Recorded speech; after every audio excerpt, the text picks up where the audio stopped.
அனைவருக்கும் வணக்கம் friends. KL winning tips 3 PM, result hours வந்து 2 PM. ஸோ அதனால் 3 மணியே நினச்சிட்டு இருக்கோம்னா ரிசல்ட் வந்து 2 மணிக்கு. ஓகேங்களா? ஸோ திங்கக்கிழமை 5/5/2025. ஸோ டெய்லி சாட்டு, வீக்லி சாட்டுலாம் ஆப்ஷன். அதுக்கு முன்னாடி பழசு ஒரு ரிவ்யூ பார்ப்போம். பழசு ரிவ்யூ ரிசல்ட் பார்த்தீங்கன்னா சைபர் 12 எல்லாமே இங்கே தான் இருக்குது. ஆனால் போர்டெல்லாம் மிஸ் மேட்சிங். ஸோ சொல்லியிருந்தாருண்ணா நீங்கள் எடுக்கிறதும் ஓகே, போர்டு வந்து ஃபிட் பண்ணுறது தான் சரியாக வரல அப்படின்னு சொல்லி கமெண்ட் பண்ணியிருந்தார். என்ன பண்ணுறது, இருக்கிறதுலாம் நம்ம தொலைவி இந்த மாதிரி தான் வரணும், இந்த மாதிரி வரணும், நம்ம ஒரு கெஸ்ஸிங் போடுறோம், அது இப்படி அடிக்குது. இப்போ வந்து பிசி பாருங்கள், சைபர் பண்ணுற எல்லாமே இங்கே ரிவேர்ஸ், எதுவும் பண்ண முடியல. சரி ரைட், ஓகே, இன்றைக்கி நான் முயற்சி எடுக்கிறேன்.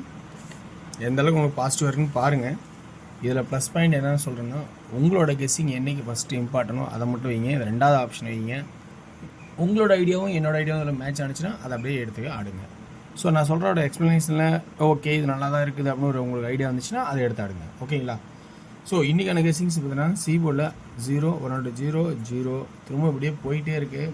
இன்றைக்கி டேட் வேறு 5 இருக்குது, அல்லது 5 ஆடிடுவேனா அப்படிங்கிற ஒரு கான்செப்டுக்காக ஒரு 5 வைக்கிறேன். ஏன்னா 2 0 5 ஓப்பன் ஆயிருமா அப்படிங்கிற ஒரு கான்செப்டுக்காக நான் சொல்கிறேன். ஏன்னா டேட் வேறு இன்றைக்கி 5/5/25 அல்லது 3 ஏன் அப்படின்னா இந்த இதில் சைபர் பார்த்தா சென்டர் தான் புரியும். சைபர் 23, சைபர் 24, சைபர் 25 அல்லது 23, புரியுதுங்களா? ஸோ கான்செப்ட் நல்லா பார்த்துங்க. சைபர் 23, சைபர் 24, சைபர் 23 அல்லது 5 023 023. ஸோ 5 அல்லது 3 இது 2 நம்பர் தான் அதிகபட்சம் வாய்ப்பு இருக்குன்னு என்னோடய ஐடியாவில் நான் எடுத்து உங்களுக்கு கொடுக்குறேன் C-போர்டில். ஸோ C-போர்டோட கெஸ்ஸிங் எனக்கு தெரிஞ்சிருக்கு, இதுதான் ஃபஸ்ட்டு இம்பார்ட்டனாக இருக்குது. அதுக்கு மேலே உங்கள் கெஸ்ஸிங் எதாவது அதிகமாக இருந்தால் அதுலேருந்து எடுத்தாடுங்க. ஓகேங்களா? ஸோ என் கெஸ்ஸிங் நான் முடிக்கிறேன். அடுத்தது B-போர்டோட கெஸ்ஸிங். B-போர்டோட கெஸ்ஸிங் பார்த்தீங்கன்னா பெண்டிங் போடுவானா 1 அப்படின்னு. ஏன்னா இங்கே 3 ஒரு நாள் 2 ஒரு நாள் 1. ஸோ அப்போ பெண்டிங் போட்டுருவாங்களா அப்படின்னு 1 வந்து ரிப்பீட்டடாக நான் நிற்க வைக்கிறேன். பெண்டிங் போடணுன்னா வேறு என்ன நடக்கும்? 9 ஆடுவாங்களா? 9 ஏன் ஆடணும் அப்படின்னா இந்த இடத்துல பார்க்கணும். இந்த 4க்கு பவரு, அப்புறம் உள்ளார பாருங்கள் 7க்கு பவரு. வெளியில் ஆடும்போது 0க்கு 0 5 தான் 2 இதை வந்து ஆடுவானே, அதே மாதிரி ஆடிட்டான். ஸோ அதையும் திரும்ப ரிப்பீட்டு 6க்கு பவரு. சப்போஸ் இந்த 4க்கு பவரு திரும்ப ரிப்பீட் ஆகி இந்த ஆட்டத்தை திரும்ப ஃபாலோ பண்ணோன்னா அப்படிங்கிற ஒரு ஐடியாக்காக 1 அல்லது 9 அப்படின்னு எடுத்திருக்கேன். ஸோ சொல்கிறத நீங்கள் முழுசாக பார்த்தீங்கன்னா கண்டிப்பாக உங்களுக்கும் புரியும். அதனால தான் கான்செப்ட் உங்களுக்கு கரெக்டாகுதான்னு பாருங்கிறேன். அப்போ B-போர்டில் 1 அல்லது 9 அப்படிங்கிற ஒரு கான்செப்டை எடுத்திருக்கேன். ஓகேங்களா? ரைட்.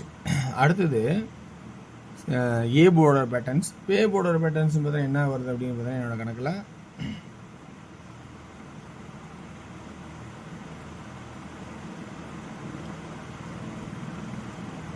எங்கே பார்த்தோம்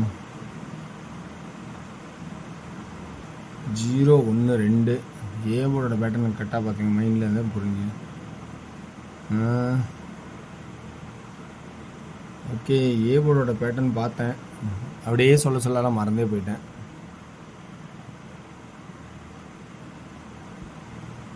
ஓகே வார்ஸ், ஐடியா வந்து மைண்ட்லேருந்து அப்படியே கொஞ்சம் மாறிடுச்சு. சரி ஓகே, இருக்கிற BC வந்து கெஸ் பண்ணியிருக்கேன். A-போர்டோட பேட்டர்ன் என்ன அப்படிங்கிறத பார்த்து மறந்துட்டேன். ஒரு கோர்வையாக தான் அதில் லைனை பார்த்து வச்சுருந்தேன், மறந்துட்டேன். ஸோ அதனால் நீங்கள் கொஞ்சம் உஷாராக வந்து அந்த A பேட்டர்ன் நீங்கள் கண்டுபிடிச்சிங்க. ஸோ மன்னிச்சிங்க. ஓகேங்களா? சரி ரைட், ஓகே. BC அப்படிங்கிற ஆப்ஷன் கூட கண்டுபிடிச்சிருக்கேன். A பேட்டர்ன் என்னன்னு நீங்கள் கொஞ்சம் கவனிச்சிக்கிங்க. சார்ட் எடுத்து பார்த்தா தான் தெரியும் என்னன்னு. ஏன்னா அந்த ஆங்கிள் நம்ம யோசிக்கும் போது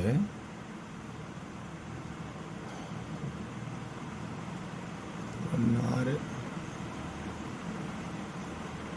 9 8 6 4. ஓகே, அது என்னன்னு நீங்கள் பார்த்துக்குங்க. ஸோ நான் மறந்துட்டேன் ட்ராக்கை.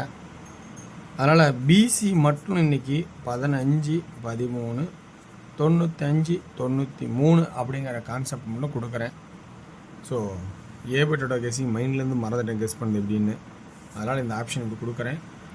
ஸோ உங்களுக்கு இதில் பிடிச்சிருந்தா எடுத்தாடுங்க, இல்லைனா ஸ்கிப் பண்ணுறது ஸ்கிப் பண்ணிக்க. சரி, இந்த கான்செப்ட் அடுத்துக்கிறோம். நம்ம டியரோட கெஸ்ஸிங் போவோம். டியரோட கெஸ்ஸிங்கில் இருக்கிற ப்ளஸ் பாயிண்ட்ஸ் உங்களுக்கு எந்த அளவுக்கு இருக்குன்னு கொஞ்சம் பார்த்துங்க. பிடிச்சிருந்தா எடுத்து அடிங்க. ஓகேங்களா? ஓகே வியூவர்ஸ், டியரோட கெஸ்ஸிங். டியரோட கெஸ்ஸிங்னு பார்க்கும்போது ஒரு மணி ஷோவுக்கு பார்த்தீங்கன்னா 7, 3, 8. ஸோ இந்த ஏபி ஆட்டத்தை பார்த்தினா ஏபியில் இதில் 79, 70, 72, 39, 30, 32, 89, 80, 82. ஸோ இதில் என்ன பார்க்கணுன்னா இதை டார்கெட் பண்ணுங்கள் ஃபஸ்ட்டு. சி போர்டு அப்புறம் மட்டும் தான் இருக்கும். ஸோ இப்போ 3D வந்து பார்த்திங்கன்னா 89, 80, 82 என்னோடய ஃபஸ்ட்டு இம்பார்ட்டண்டாக கொடுத்துருக்கேன். 39, 30, 32 அடுத்த ஆப்ஷனாக கொடுக்குறேன். So 7ங்கிறது support. 7ங்கிறது தான் சப்போர்ட் தான் தேவைன்னா அடிங்க. ஓகேங்களா? ஓகே. அடுத்து 3D ஆப்ஷன்ஸு 396, 306, 326, 896, 806, 826 இப்படிங்கிற கான்செப்ட் 3Dயில் கொடுத்துருக்கேன். ஓகேங்களா? சரி, அடுத்தது மொத்தம் 6 நம்பரு. ஏ போர்டு 7 நான் சப்போர்ட்டில் அழிச்சிட்டேன். சப்போஸ் ஏ போர்டு 7 உங்களுக்கு லைனுக்குள்ள தான் எடுத்துக்கணும். அடுத்தது 6 மணி ஷோ. 6 மணி ஷோ பார்த்திங்கன்னா 2D 56, 51, 53, 66, 63, 16, 13. 3Dயோட கெஸ்ஸிங் எப்படி இருக்குது அப்படின்னு பார்த்தீங்கன்னா 563, 513, 566. ஓகேங்களா? ஸோ 3Dயோட கெஸ்ஸிங் பார்த்துக்கிட்டோம் 516. ஓகேங்களா? இந்த மாதிரி ஒரு கான்செப்ட் வரும்னு என்னோடய ஐடியாவில் எடுத்திருக்கேன். இந்த ஐடியாவில் உங்களுக்கு ப்ளஸ் பாயிண்ட் இருந்தால் எடுத்தாடுங்க. ஓகேங்களா? ஓகே. அடுத்து நம்ம 8 PM ஷோ பார்க்க போகிறோம். 8 PM ஷோவில் ஏ போர்டில் 2 அல்லது 4, பி போர்டில் 3, சி போர்டில் 5 அண்டு 3. 2D எப்படி ஆடுவோன்னு பார்த்தீங்கன்னா 23, 25, 34, 33, 43, 45. 3D 235, 435, 233, 433 அப்படிங்கிற 2 கான்செப்ட் எடுத்துருக்காங்க சார். இதில் உங்களுக்கு எந்த அளவுக்கு பாசிட்டிவ் பாயிண்ட்ஸ் இருக்குது அப்படிங்கிறத பாருங்கள். பிடிச்சிருந்தா எடுங்க, பிடிக்கலாம் விட்டுருங்க. வெற்றி பெற வாழ்த்துக்கள், வெற்றி நிச்சயம் மற்றும் நாளை ஒரு சிறப்பாக செய்வோம். நன்றி, வணக்கம்.